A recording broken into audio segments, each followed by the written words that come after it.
नमस्कार मित्रों, desire point channel के एक नए वीडियो लेक्चर में मैं हूं अमित दुबे। और आज के इस वीडियो लेक्चर में हम क्लास 12th इंग्लिश की सेकंड पोयम कीपिंग क्वाइट का अध्ययन करेंगे। इस वीडियो लेक्चर में आगे बढ़ने से पहले मैं आप सबसे एक छोटा सा प्रॉमिस करता हूं कि जब ये वीडियो लेक्चर कंप्लीट होगा तो आपके लिए ये चैप्टर धुआं होने वाला है। यानी आज के इस वीडियो लेक्चर में इस चैप्टर को मैं आपको बहुत ही सरल और आसान शब्दों में एक एक शब्द का हिंदी अर्थ बताते हुए, उसका मतलब समझाते हुए इतने सटीक तरीके से और इतने आसान शब्दों में पढ़ाऊंगा कि आज के बाद इस चैप्टर को आपको जीवन में दोबारा कभी पढ़ने की ज़रूरत नहीं पड़ेगी। इस चैप्टर को आप दोबारा कभी नहीं भूलेंगे। ये चैप्टर आपके लिए इतना आसान हो जाएगा कि आप इस चैप्टर को दूसरों को पढ़ा देंगे। पढ़ने की तो बात छोड़िए, पढ़ा देंगे, क्योंकि इस चैप्टर में कुछ शब्द ऐसे हैं जो बहुत गंभीर रूप से बहुत सख्त मिजाज वाले हैं, यानी बड़े कठिन हैं। उनको भी समझते हुए चलेंगे। ये चैप्टर अपने आप में अनोखा है, इसको समझते चलेंगे। सबसे पहले तो इस चैप्टर का नाम जो है ना, यही बड़ा भयंकर है। Keeping quiet. क्वाइट का मतलब होता है चुप। कीप मतलब रहिए, चुप रहिए, चुप रहना। ये देखिए कैसे इसके होंठ सिले हुए हैं। कीपिंग क्वाइट, चुप रहना। इस दुनिया का सबसे मुश्किल काम है चुप रहना, और इस दुनिया की हर एक समस्या का हल है चुप रहना। हाँ, कभी कभी लात और घूंसों की जरूरत पड़ जाती है, लेकिन अगर खुद से जीतना है तो केवल चुप रहकर ही जीत सकते हैं। ये चैप्टर समझाता क्या है, पहले ये समझ लीजिए, तब इस चैप्टर पर आगे चलिए। आप, मैं, हम सभी, इस दुनिया के जितने लोग हैं, सभी लोग अपने रोज के क्रियाकलाप में इतने व्यस्त हैं, इतने उलझे हुए हैं, इतने परेशान हैं कि वो ये कभी नहीं जान पाते कि असल में उनका दिल क्या चाहता है। असल में आप क्या बनना चाहते हैं, आप क्या बन सकते हैं, आप किससे प्यार करते हैं, किस चीज से प्यार करते हैं, ये आप कभी जान नहीं पाते। क्यों? क्योंकि आप अपने रोज के क्रियाकलाप में बड़े व्यस्त हैं। रोज सुबह उठना है, तैयार होना है, पढ़ने जाना है, स्कूल से वापस आके फिर कोचिंग जाना है, कोचिंग से टाइम मिल गया तो यूट्यूब पे उस चैप्टर, कोई चैप्टर नहीं समझ में आया तो वो भी पढ़ना है डिज़ायर पॉइंट पे, फिर सुबह उठना है, फिर नहाना है, स्कूल जाना है, कोचिंग जाना है, डिज़ायर पॉइंट पे पढ़ना है, सो जाना है, फिर सुबह उठना है। रोज का क्रियाकलाप है ये। इसके अलावा और आप कुछ कर ही नहीं रहे हैं। आप खुद को समय नहीं दे पा रहे हैं कि आपको क्या चाहिए, आप ये जान सकें। लेकिन अगर आप चुप रहते हैं, अर्थात रोज के क्रियाकलाप में थोड़ा सा समय आप अपने लिए निकालते हैं, जब आप एकांत में शांति से बैठकर मनन करते हैं, ध्यान लगाते हैं, चुप रहते हैं, तो शायद, कवि कह रहे हैं कि अगर आप ऐसा करते हैं तो शायद आप ये जान सकेंगे कि आपका दिल क्या चाहता है, आप क्या बनना चाहते हैं, आप किससे प्यार करते हैं। हर एक चीज शायद आप तब जान पाएंगे जब आप चुप रहना सीख लेंगे, जब आप ये जान जाएंगे कि एकांत में थोड़ी देर शांति से बैठकर आप अपने आप को जान सकते हैं।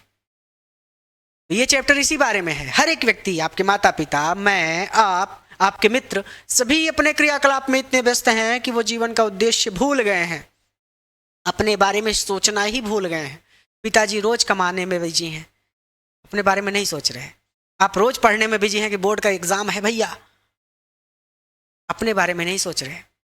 मम्मी रोज वही खाना बनाती है, बर्तन मांजती है, घर की देखभाल करती है, उसी में व्यस्त है। मम्मी को भी कहीं घूमने जाने का मन करता होगा, नई साड़ियाँ खरीदने का, गहने खरीदने का मन करता होगा, लेकिन घर की स्थितियाँ, समस्याएं उनके साथ जुड़ी हुई हैं और वो अपने मन को रोज मारती होंगी कि चलो आज नहीं कल, कल नहीं परसों, परसों नहीं नरसों, जब बेटवा कमाने लगेगा तब हम साड़ी खरीदेंगे, गहना बनवाएंगे, घूमने जाएंगे। समझ गए? ये चैप्टर इसी बारे में है। कीपिंग क्वाइट, चुप रहिए, ताकि आप क्या कर सकें, खुद को जान सकें। अच्छा, इसमें 2 लाइनें स्टार्टिंग की नहीं लिखी हैं तो मैंने अलग से लिख दी हैं। बहुत आसान शब्दों में बहुत इजीली समझिएगा, इस चैप्टर को बस समझना है और इसमें कुछ विशेष नहीं है। कहते हैं कि नाउ का मतलब होता है अब, वी मतलब हम सभी, विल मतलब काउंट गिनती करेंगे, टू 12 12 तक। एक कहावत भी है कि अगर आपको गुस्सा आ रहा हो तो किसी से झगड़ा करने से अच्छा है कि आप शांत होकर अपने मन में ही 1 2 3 4 5 6 ऐसे करके 12 तक गिनती गिने। इससे क्या होता है कि आपका गुस्सा शांत हो जाता है और सामने वाले को देखकर लगता है कि छोड़ो बेवकूफ़ है, फालतू का लड़ रहा है, लड़ाई झगड़े में कुछ रखा नहीं है। कभी कभी लात से भी बात होती है, तो ऐसे लोग अगर मिल जाएं तो उनको लात से समझाइए, ऐसा नहीं कि संत बन जाइए। हाँ, कभी कभी सबसे नहीं लड़ना है, ठीक। Now we will count to 12, अब हम 12 तक गिनेंगे, अब हम 12 तक गिनती करेंगे। एंड और वी विल ऑल हम सभी, वी ऑल हम सभी, कीप स्टिल, स्टिल मतलब होता है स्थिर रहना, स्थिर अर्थात शांत। हम सभी स्थिर रहेंगे या फिर हम सभी शांत रहेंगे। अब हम 12 तक गिनती करेंगे और हम सभी स्थिर रहेंगे अथवा शांत रहेंगे। फॉर वंस, चलिए केवल एक बार के लिए, ऑन द फेस चेहरे पर, ऑफ द अर्थ पृथ्वी के चेहरे पर। पृथ्वी का चेहरा क्या है जिस पर हम खड़े हैं? धरातल, धरती पर, इस धरातल पर। चलिए इस धरातल पर या फिर पृथ्वी के चेहरे पर, किताब में जो लिखा है वही पढ़ना है तो वो पढ़ लीजिए।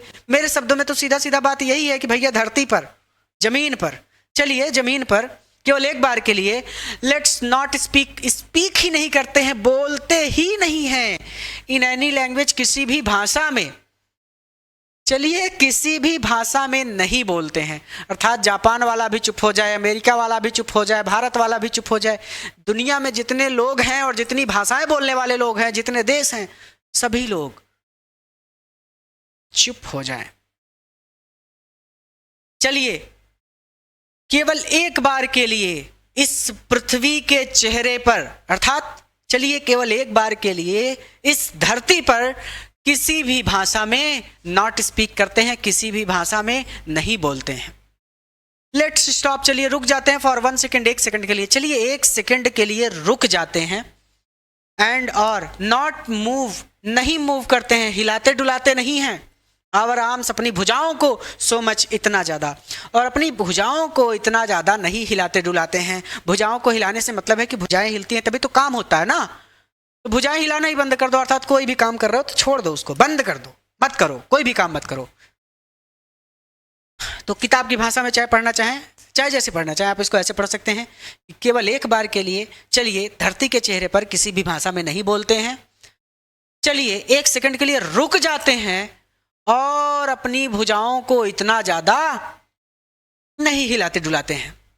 अब कहते हैं जब ऐसा हो जाएगा कि सब लोग चुप हो जाएंगे, पूरी दुनिया के लोग चुप हो जाएंगे, तो पूरी दुनिया के लोग चुप हो जाएंगे और वो अपने सारे काम धंधे बंद कर देंगे। तब कहते हैं कि इट वुड बी, मैं थोड़ा फ़ोन लेने आ गया था, मेरे फ़ोन आने लगते हैं ना, अर्जेंट है, कुछ कॉल्स उनको देखना होता है। किसी को बुलाया है एक्चुअली मैंने, और अगर वो महोदय आ गए तो उनकी क्लासेस लगनी है, हाई स्कूल की क्लासेस, मुझे कुछ क्लासेस लाइव करनी है, ठीक है, उसके लिए मैंने उनको बुलाया है। चलिए कहते हैं कि इट, यहाँ वुड बी होगा, एन एग्जॉटिक, एक एग्जॉटिक मोमेंट, एग्जॉटिक मतलब अनोखा, मोमेंट मतलब क्षण। अब भैया ये एक अनोखा क्षण होगा, पूरी दुनिया ही रुक गई, सब लोग चुप हो गए, ये अनोखा ही होगा ना, ऐसा तो कभी होने नहीं वाला। लेकिन अगर हो गया तो गिनीज वर्ल्ड वाली जो बुक है उसमें लिखा जाएगा कि पूरी दुनिया चुप हो गई थी, भैया ये अनोखा क्षण था, लिख दो, नोट करो, जीके जीएस पेपर आएगा उसमें पूछा जाएगा कि ऐसा कब हुआ था। अनोखा क्षण होगा ये, विदाउट, बिना रस मतलब भीड़ भाड़ के, लोग इतना बोल रहे हैं, शोर कर रहे हैं, भीड़ भाड़ है रास्तों पर, वो सब बंद हो जाएगा। विदाउट इंजन, बिना मशीनों के शोरगुल के, ये जो फैक्ट्रियाँ, ये जो मशीनें, इंजन गाड़ियों के चल रहे हैं, उनके शोरगुल के बिना वो सब, जब इंसान बंद हो गए तो मशीनें भी बंद हो जाएंगी। वी वुड ऑल, हम सभी टुगेदर होंगे, एक साथ होंगे, और हम सभी एक साथ होंगे इन सडन, इस अचानक, या फिर आकस्मिक। स्ट्रेंजनेस, स्ट्रेंजनेस मतलब होता है विचित्रता। विचित्रता शब्द थोड़ा कठिन है, विचित्र हो गई, हैरान कर देने वाली बात। तो इस आकस्मिक हैरानी में या फिर इस आकस्मिक विचित्रता में we would all be together, हम सभी एक साथ होंगे। यानी हम सभी लोग इसका अनुभव करेंगे कि अरे पूरी दुनिया शांत हो गई, ओहो। It would be an exotic moment, ये एक अनोखा क्षण होगा। विदाउट रस, बिना भीड़ भाड़ के, विदाउट इंजन और बिना मशीनों के शोरगुल के। और इस आकस्मिक विचित्रता में, आकस्मिक कहते हैं ना जो अचानक हो जाए, इस आकस्मिक, आकस्मिक मतलब जो अचानक हो जाए। तो आकस्मिक विचित्रता, विचित्रता मतलब हैरान कर देने वाली बात हो कोई। तो इस आकस्मिक विचित्रता में we would all be together, हम सभी एक साथ होंगे। फिर आगे, अब जब ऐसी स्थिति आ जाएगी तो कहते कि फिशरमैन जो मछुआरे हैं, इन द कोल्ड सी, गहरे समुद्र में। यहाँ पे कोल्ड का मतलब होता है ठंडा, लेकिन ठंडा नहीं कहेंगे, हम कहेंगे गहरा। गहरे समुद्र में मछुआरे वुड नॉट हार्म मतलब चोट पहुंचा पाएंगे। किसको भैया, किसको चोट नहीं पहुंचा पाएंगे? वेल्स, वेल मछलियों को। गहरे समुद्र में मछुआरे वेल्स मछलियों को नुकसान नहीं पहुंचा पाएंगे। इसका तात्पर्य समझिए, सिर्फ वेल्स मछलियों की बात नहीं हो रही, इंसान की वजह से सभी जानवरों को कष्ट होता है। लोग हिरण का शिकार करते हैं, शेर का शिकार करते हैं, जंगल में घुस जाते हैं तो जंगली जानवर इधर उधर भागते रहते हैं। अभी एक ठू हुआ था मैटर, तो जंगल में सब पूरी जंगल की ही कटाई कर रहे थे ना, रील वगैरह आप लोगों ने देखी होगी।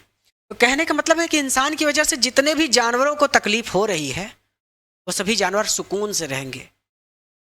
तो ठंडे समुद्र में अर्थात गहरे समुद्र में मछुआरे वेल्स मछलियों को नुकसान नहीं पहुंचा पाएंगे, अर्थात इंसानों की वजह से जो जीव जंतु परेशान हैं वो भी थोड़ी देर के लिए आराम से रह सकेंगे। एंड द मैन, और वहाँ व्यक्ति गैदरिंग जो इकट्ठा कर रहा है साल्ट, नमक। ये देखिए मछलियाँ पकड़ रहे हैं ना, और ये देखिए ये आदमी नमक इकट्ठा कर रहा है। और नमक इकट्ठा करना अपने आप में बहुत कठिन काम है बेटा, बहुत ज़्यादा कठिन काम है। हाथ वगैरह तो कट जाते हैं, और कटे पर नमक डालना, आपने सुना होगा जले पर नमक छिड़कना। अगर कहीं कट जाए या जल जाए और वहाँ नमक लग जाए, आहा, नरक समझिए, बहुत दर्द होता है। और जो लोग नमक वगैरह इकट्ठा करते हैं ना, उनके हाथों में अक्सर चोटें लग जाती हैं, पैरों के तलवों में चोटें लग जाती हैं, कट जाते हैं पैरों के तलवे। तो जो नमक इकट्ठा करते हैं वो बड़ा कठिन काम करते हैं अपने आप में। तो कह रहे हैं कि और वहाँ व्यक्ति जो नमक इकट्ठा कर रहा है वुड लुक, वो देख सकेगा एट हीज अपने हर्ट, घायल हैंड्स, हाथों को, वो अपने घायल हाथों को देख सकेगा कि भैया अपने काम में इतना बिजी है कि उसको पता ही नहीं कि उसके हाथों में चोट लगी है। तो कम से कम अगर थोड़ी देर के लिए वो रुकेगा, अपने घायल हाथों को देख सकेगा। अर्थात इस दुनिया में जितने लोग हैं उन सब की बात हो रही है। ये दो लाइनें सीमित नहीं हैं, असीमित हैं। जैसे आपके पिताजी हैं, रोज काम करने जाते हैं, एक दिन छुट्टी नहीं लेते, पैसा कमा के लाते हैं, आपकी फीस भरते हैं, आपको कपड़ा खरीदते हैं, आपकी ज़रूरतें पूरी करते हैं। क्या उनका नहीं मन करता होगा नया जूता खरीदने का? क्या उनका मन नहीं करता होगा नया कपड़े पहनने का? क्या उनका मन नहीं करता होगा छुट्टी लेके कहीं घूमने जाने का? उनका करता होगा ना मन। तो कह रहे हैं कि वो भी, जो आपके पिताजी हैं, वो भी कम से कम एक दिन की छुट्टी ले सकेंगे, अपने घायल हाथों को देख सकेंगे। अर्थात वो क्या चाहते हैं, उनका मन क्या है, उनको क्या खाना है, क्या पसंद है, वो चीज़ें वो जान सकेंगे। आपकी मम्मी जो दिन भर बर्तन मांजती हैं, खाना बनाती हैं, आपके स्कूल जाने की तैयारी करते हैं, पूरा दिन घर के कामों में बिजी रहती हैं, फिर भी दादी कहती हैं कि का किए हो, वो मम्मी भी कम से कम एक बार छुट्टी ले लेगी तो देख सकेगी कि वो क्या चाहती है। वो साड़ियाँ खरीदना चाहती हैं, वो झुमके बनवाना चाहती हैं, वो घूमने जाना चाहती हैं, उनका मंदिर दर्शन करने जाने का मन है। वो कम से कम एक बार अगर रुक गई तो अपने घायल हाथों को देख सकेंगे, अर्थात ये जान सकेंगे कि वो क्या चाहती हैं। ये शब्द का मतलब है। तो पहला मतलब ये है कि इंसानों की वजह से जितने जानवरों को नुकसान हो रहा है, तकलीफ हो रही है, अगर इंसान रुक गए तो सभी जानवर कुछ देर के लिए आराम से रह सकेंगे। तो गहरे समुद्र में मछुआरे वेल्स मछलियों को नुकसान नहीं पहुंचा पाएंगे। और इस दुनिया के सारे लोग जो रोज के अपने क्रियाकलाप में व्यस्त हैं, नमक इकट्ठा कर रहे हैं, अर्थात रोज काम कर रहे हैं, कितनी भी तकलीफ है, काम पर जा रहे हैं, वो कम से कम अगर रुक गए, एक दिन की छुट्टी ले ली उन्होंने, तो ये जान सके कि उनके हाथ घायल हैं, अर्थात वो अब थक चुके हैं, उन्हें भी थोड़े आराम की ज़रूरत है। और वह व्यक्ति जो नमक इकट्ठा कर रहा है वो अपने घायल हाथों को देख सकेगा। तो वो लोग हु प्रिपेयर जो तैयारी करते हैं ग्रीन वार्स मतलब हरित युद्ध की। अब ये हरित युद्ध क्या है? जो युद्ध प्रकृति के विरुद्ध लड़ता है इंसान, वो हरित युद्ध है। अब आपको पता नहीं होगा, आप प्रतिदिन पर प्रकृति के विरुद्ध युद्ध लड़ते हैं। आपकी जो बाइक चलती है उससे धुआं निकलता है, कार्बन डाइऑक्साइड निकलती है, वो हरित युद्ध है। जो प्लास्टिक का थैला लाते हैं नदियों में फेंक देते हैं, वो हरित युद्ध है। जो इतना कचरा फैलाते हैं, वो हरित युद्ध है। जिस कार्य से आपके प्रकृति को नुकसान हो, आपने एक पेड़ भी काट दिया तो वो हरित युद्ध में आएगा। आपके हर एक काम से अगर प्रकृति को नुकसान हो रहा है तो आप हरित युद्ध कर रहे हैं, प्रकृति के विरुद्ध युद्ध कर रहे हैं। कारखानों से इतना धुआं निकलता है, प्रकृति को तो नुकसान हो रहा है, ओजोन परत में छेद हो जा रहा है, नई नई बीमारियां फैल रही हैं। ये एसी चल रही है, एसी से जो गैस निकलती है ना, वो भी ओजोन परत में छेद कर देती है। ये सब कुछ जो आप प्रकृति के विरुद्ध कर रहे हैं, ये है हरित युद्ध। तो वो लोग जो हरित युद्ध करते हैं, या फिर वो लोग जो हरित युद्ध की तैयारी करते हैं, अर्थात जो लोग प्रकृति के विरुद्ध युद्ध करते हैं, वॉर्स विथ गैस के साथ युद्ध करते हैं। कई गैसें ऐसी हैं बस सूंघ ले तो स्वाहा, तो गैस के साथ युद्ध करते हैं। वॉर्स विथ फायर, आग के साथ युद्ध करते हैं। भैया बम फेंकते हैं तो आग ही तो होती है, बारूद से आग ही तो लगती है, आग के साथ युद्ध करते हैं। विक्ट्री और विजय प्राप्त करते हैं विथ नो सर्वाइवर, बिना सर्वाइवर्स के, नो मतलब बिना, सर्वाइवर मतलब बचे हुए लोगों के, और विक्ट्री बिना बचे हुए लोगों के, सर्वाइवर बिना बचे हुए लोगों के विक्ट्री प्राप्त करते हैं, विजय प्राप्त करते हैं। दो सेनाएं आपस में लड़ेंगी तो बहुत लोग मरते हैं ना, बहुत से परिवार अनाथ हो जाते हैं, कितनी माताएं अपने बच्चों को खो देती हैं, कितनी बहनें अपने पतियों को खो देती हैं ना। तो वही चीज यहां पर कही जा रही है कि बिना बचे हुए लोगों के युद्ध में विजय प्राप्त करते हैं। वो सभी लोग वुटपुट पहन लेंगे, ऑन क्लीन क्लॉथ, साफ कपड़े, वो सभी लोग साफ कपड़े पहन लेंगे। छुट्टी होगी तो सब लोग साफ कपड़े पहन सकेंगे। And walk around about with their, और देयर ब्रदर्स अपने भाइयों से वॉक अबाउट मिल सकेंगे इन द शेड, छाया में, डूइंग नथिंग, कुछ भी ना करते हुए। और अपने भाइयों से छाया में मिल सकेंगे कुछ भी ना करते हुए, अर्थात हरित युद्ध नहीं कर रहे होंगे, गैस से युद्ध और आग से युद्ध नहीं कर रहे होंगे, बिना बचे हुए लोगों की विक्ट्री प्राप्त नहीं कर रहे होंगे, अर्थात कुछ भी नहीं कर रहे होंगे। तो कुछ भी ना करते हुए अपने भाइयों से साफ कपड़े पहनकर छाया में मिल सकेंगे। वो लोग जो हरित युद्ध की तैयारी करते हैं, गैस के साथ युद्ध करते हैं, आग के साथ युद्ध करते हैं और बिना बचे हुए लोगों के विजय प्राप्त करते हैं, वो भी साफ कपड़े पहन लेंगे और छाया में अपने भाइयों से मिल सकेंगे कुछ भी ना करते हुए। छाया में मतलब एक दूसरे के घर जाकर आराम से सुकून से बैठ के बातचीत करते हुए। तो कभी कभी ऐसा होता है ना कि हमारे बीच मतभेद भी हो जाता है, वो सब नहीं होगा। हम सुकून से बैठेंगे, सोचेंगे तो समझेंगे कि हाँ, सामने वाला व्यक्ति भी सही हो सकता है। अब कहते कि व्हाट आई वांट, जो मैं चाहता हूं। भैया ऐसा ना हो कि आप कल से स्कूल जाना ही बंद कर दें कि नहीं, गुरुजी ने पढ़ा दिया है कि अब सुकून से बैठना है। पिताजी कहें, पिताजी को भी पापा पढ़ने जाने की जरूरत नहीं है, गुरुजी ने कहा है कि सुकून से बैठना है। पापा भी उतारेंगे चप्पल और मारेंगे 4 फेंट कि भैया ससुर तुम्हारे गुरुजी के भी मारेंगे, तुमको भी मारेंगे, भाग के जाओ पढ़ने। ऐसा मत करना, ठीक है? नहीं तो ढूंढते ढूंढते इलाहाबाद आ जाएंगे पापा और हमको मारेंगे, तब तुमको मारेंगे। पहले कविता को ठीक से समझ लो। कहते कि व्हाट आई वांट, जो मैं चाहता हूं, शुड नॉट बी कंफ्यूज, उससे भैया कंफ्यूज मत होना, उससे भ्रम में पड़ने की जरूरत नहीं है, उसको गलत मत समझ लेना। मैं नहीं चाहता कि आप अपने पूरे काम धंधा छोड़कर आराम से बैठ जाएं, सुकून से कुछ भी ना करें। ना ना ना ना ना, जो मैं चाहता हूं उससे भ्रमित नहीं होना है। हो सकता है आप इतना पढ़ लें तो अब आप सोच रहे हो कि अरे कुछ करने की जरूरत ही नहीं है। ओहो, मुझे पता नहीं था कि कुछ करना नहीं है। गुरुजी पढ़ा दिए, ठीक किए, कल से स्कूल जाना बंद, कल से कोचिंग जाना बंद, कल से यूट्यूब डिजायर पॉइंट चैनल पर पढ़ना बंद। ना ना ना ना, ऐसा मत करना। व्हाट आई वांट, जो मैं चाहता हूं, शुड नॉट बी कंफ्यूज, उससे भ्रमित नहीं होना है। कंफ्यूज मतलब भ्रम में पड़ना, गलत नहीं समझना है उसे।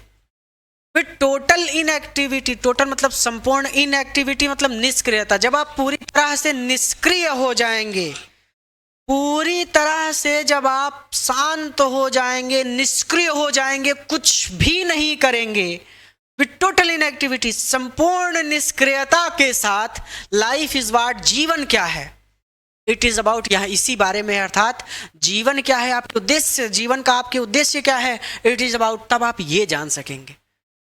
यही ये इसी बारे में है, मैं ये जो इतने समय समझा रहा हूं कि आप निष्क्रिय हो जाइए, ये इसी बारे में है कि आप जान सके कि लाइफ इज व्हाट, जीवन क्या है।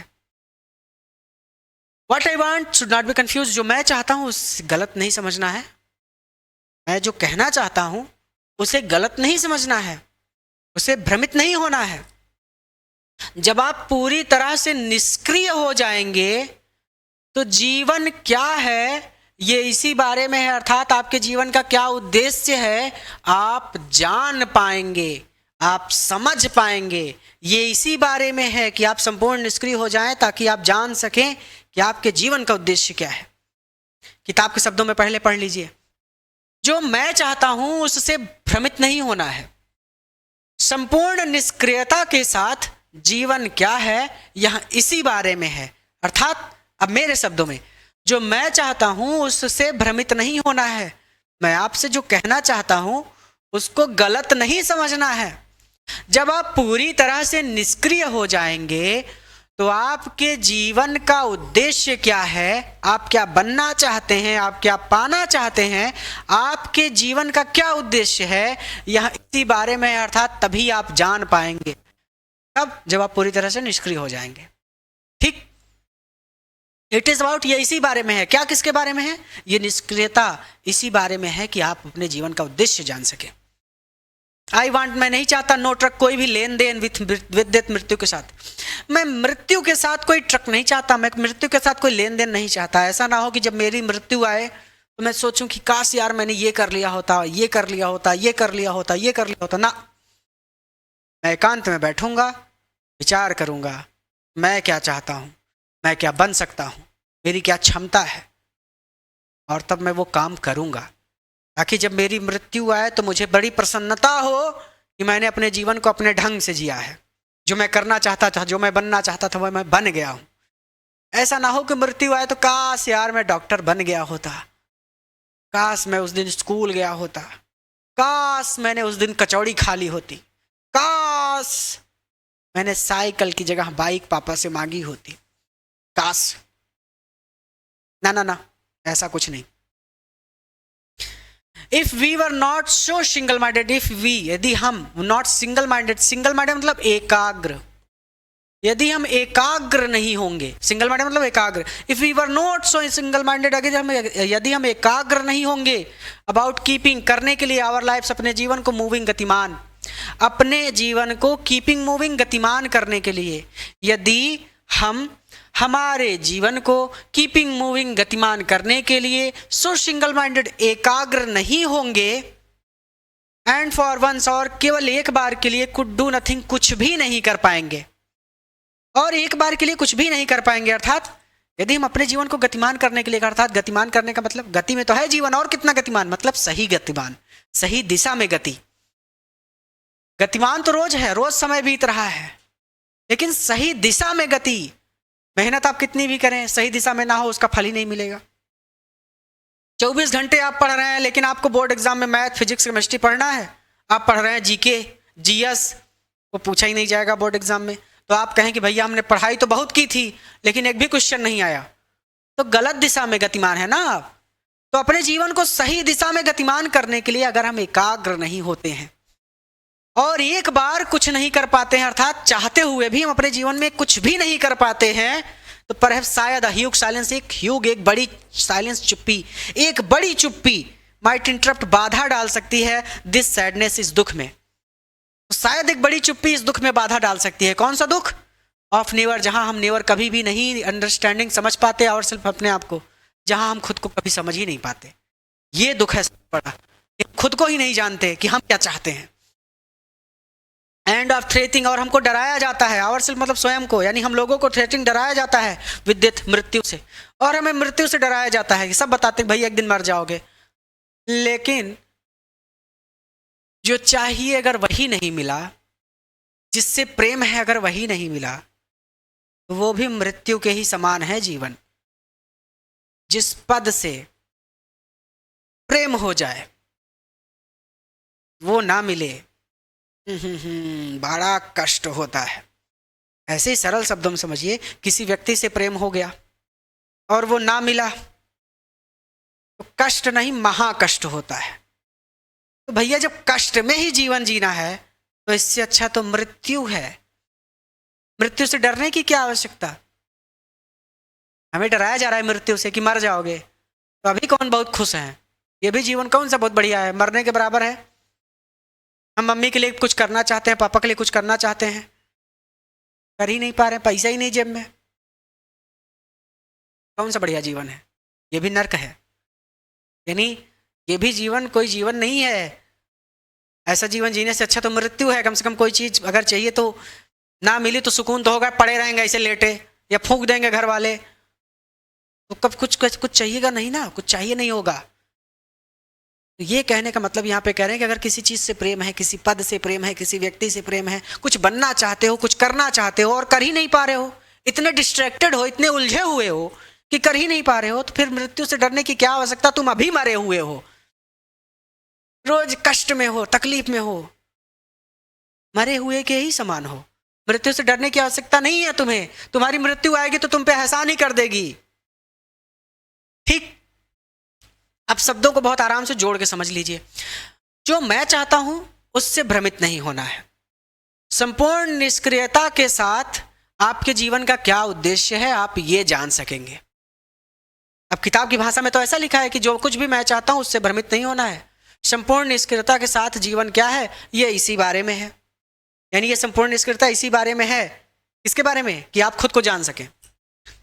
मैं मृत्यु के साथ कोई लेन देन नहीं चाहता। यदि हम अपने जीवन को गतिमान करने के लिए एकाग्र नहीं होते और कुछ कर नहीं पाते, किताब की भाषा में ऐसे लिखा है कि यदि हम अपने जीवन को गतिमान करने के लिए यदि हम अपने जीवन को गतिमान करने के लिए एकाग्र नहीं होते और केवल एक बार के लिए कुछ कर नहीं पाते। मेरी भाषा में ऐसे पढ़ो कि यदि हम अपने जीवन को गतिमान करने के लिए एकाग्र नहीं होते और कुछ कर नहीं पाते, तो शायद एक बड़ी चुप्पी हमारे इस दुख में बाधा डाल सकती है। कौन सा दुख? यही दुख जिसमें हम खुद को नहीं समझ पाते, वह दुख जिसमें हम खुद को कभी समझ ही नहीं पाते और हमें मृत्यु के भय से डराया जाता है या फिर हमें मृत्यु से डराया जाता है। क्लियर हो गया? कुछ भी नहीं था। अब देखिए, अब कभी कभी ऐसी स्थिति आएगी कि जब आपको लगेगा कि सब समाप्त हो गया। जीवन में कभी कभी ऐसी स्थिति आएगी जब आप हारेंगे, और हार बहुत जरूरी है। अहंकार मिटाने के लिए हार बहुत जरूरी है। हार भगवान उसी इंसान को देता है जिसे वो जिताना चाहता है भविष्य में। तो अगर कभी किसी चीज को पाना हो और बहुत मुश्किल करने, मेहनत करने के बाद भी वो ना मिल रही हो, बार बार हार रहे हो, तो समझो कि इससे कुछ अच्छा मिलने वाला है। समझ गए? हारना जरूरी है जीवन में। हार जब मिले तो हार नहीं मानना है, ये सबसे जरूरी है। क्योंकि एक कहावत है कि कदम ऐसे चलो कि निशान बन जाए, काम ऐसे करो कि पहचान बन जाए, और अपनी तो यहां हर कोई काट ही लेता है। अपनी जिंदगी तो यहां हर कोई काट ही लेता है। तुम अपनी ऐसी जियो कि दुनिया के लिए मिसाल बन जाए। यानी बार बार हारे, बार बार गिरे, लेकिन तब भी खड़े हो गए। तो वही चीज यहां पर लिखी है कि हो सकता है आप किसी चीज से प्रेम करते हैं और बार बार आप कोशिश कर रहे हैं, एग्जाम दे रहे हैं, फेल हो रहे हैं। हार मत मानो, वो नहीं मिला तो उससे अच्छा मिलेगा। हारना नहीं है।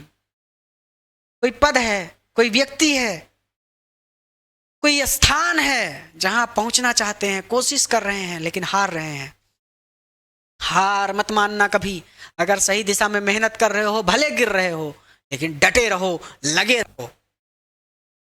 वो कहते हैं कि परहैप्स, शायद, अर्थ यहाँ पृथ्वी कैन टीच अस, हमें सिखा सकती है। शायद ये पृथ्वी हमें सिखा सकती है।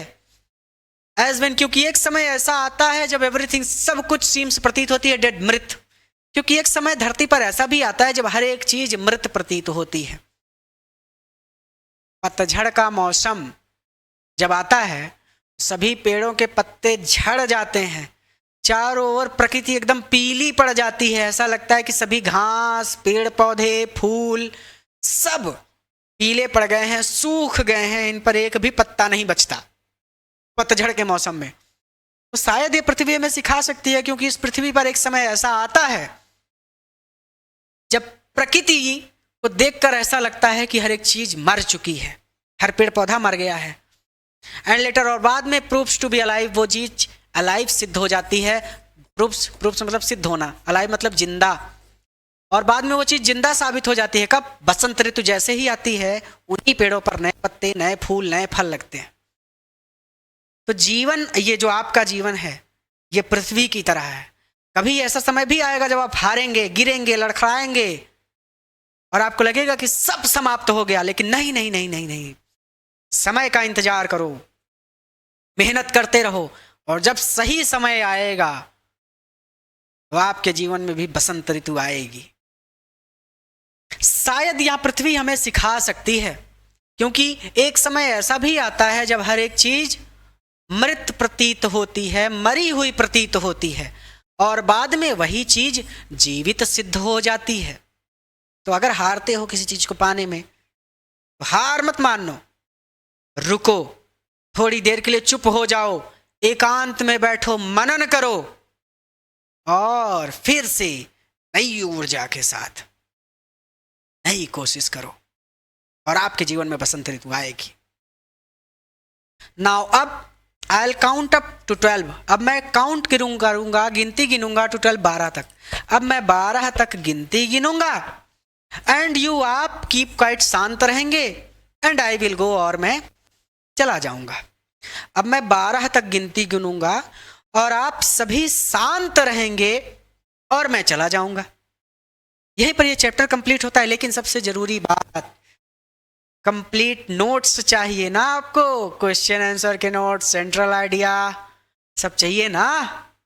और ये एक चैप्टर को तो कंप्लीट कर लिया, बाकी के चैप्टर भी तो हैं, उनको भी तो कंप्लीट करना है। तो बाकी के चैप्टर कंप्लीट कैसे होंगे? फिर सबसे बड़ी चीज है ग्रामर। ग्रामर भी चाहिए, syntax, transformation, synthesis, narration, Hindi English translation, letter, essay, ये सारी चीजें भी तो पड़ी हैं। तो अब इस वीडियो की सबसे जरूरी बात सुनिए। अगर आप अपना कंप्लीट कोर्स चाहते हैं कि भैया हमको हमारा कंप्लीट कोर्स मिल जाए, जो भी सब्जेक्ट हम पढ़ रहे हैं उसके कंप्लीट वीडियो लेक्चर एक तरफ से शुरू से लेकर के अंत तक पूरे वीडियो लेक्चर हमको मिल जाएं। अगर आपको अपना कंप्लीट कोर्स चाहिए, प्लस आप चाहते हैं कि आपको बने बनाए नोट्स भी मिल जाएं, हमको नोट्स भी ना लिखना पड़े, तो इस सुविधा के लिए, क्योंकि YouTube पर कंप्लीट कोर्स उपलब्ध कराना बिल्कुल भी संभव नहीं है, क्योंकि नोट्स अपलोड करने की कोई सुविधा YouTube पर नहीं है।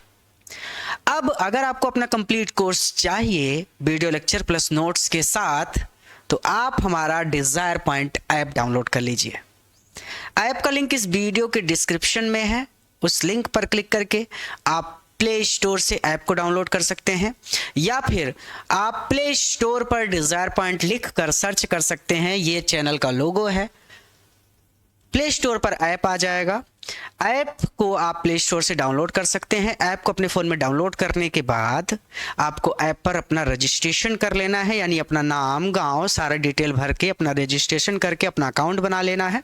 और जो अकाउंट बनाइएगा उसका पासवर्ड ज़रूर याद रखिएगा, क्योंकि पासवर्ड अक्सर बच्चे भूल जाते हैं। तो अपना पासवर्ड बना लेना है, अपना अकाउंट बना लेना है, रजिस्टर कर लेना है, और ऐप पर आपको वीडियो लेक्चर मिल जाएंगे प्लस नोट्स मिल जाएंगे।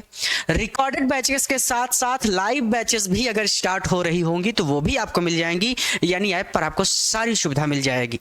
कंप्लीट कोर्स मिल जाएगा, डाउट सेशन मिल जाएगा लाइव क्लासेस के दौरान, और आपको नोट्स मिल जाएंगे, यानी आपकी पढ़ाई पूरी तरह से हो सकेगी, कोई दिक्कत आपको नहीं होगी। और अभी भी अगर कोई दिक्कत है तो आप हमसे कांटेक्ट कर सकते हैं। हमसे कांटेक्ट करने के लिए ये हमारा नंबर है, आप हमको कॉल या व्हाट्सएप पर मैसेज कर सकते हैं। हमारा नंबर है 9129 286365। इस नंबर पर आप हमसे कॉल या फिर व्हाट्सएप पर मैसेज करके सहायता प्राप्त कर सकते हैं। हम आपकी पूरी मदद करेंगे। धन्यवाद।